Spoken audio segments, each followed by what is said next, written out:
কম্পিউটারের কিবোর্ডে তিনটি ম্যাজিক বোতাম আছে, কন্ট্রোল, শিফট আর অল্ট। সিটিআরএল যেটাকে আমরা বলি কন্ট্রোল, এএলটি যেটা হলো অল্টারনেট, আর আরেকটা হলো শিফট। আমরা সবাই জানি কম্পিউটার একটা বুদ্ধিমান মেশিন। শিশু থেকে বৃদ্ধ সবাই আমরা কম্পিউটার শিখতে পারি, যেটা আমাদের কাজটাকে আরো সহজ করে দেয়।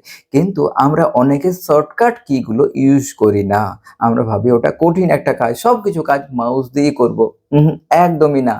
যে কাজটা আমাদের শর্টকাট কি দিয়ে হবে, লেফট হ্যান্ডে হবে বা রাইট হ্যান্ডে হবে, সেই কাজটাকে আমরা তাড়াতাড়ি করব।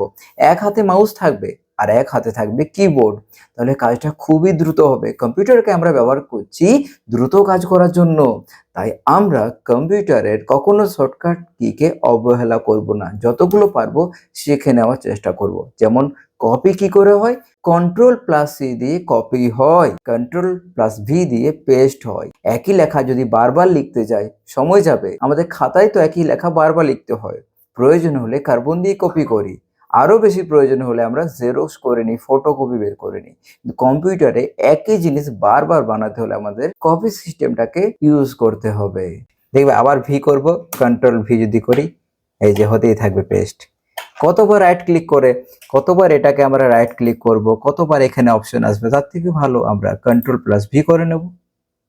এইভাবে ছোট ছোট বিষয়গুলিকে শিখতে হলে, জানতে হলে আমাদের এই পেজটিকে ফলো করে রাখো, আর ভিডিওটিকে লাইক করো, শেয়ার করে দাও, চ্যানেলটিকে সাবস্ক্রাইব করে দাও।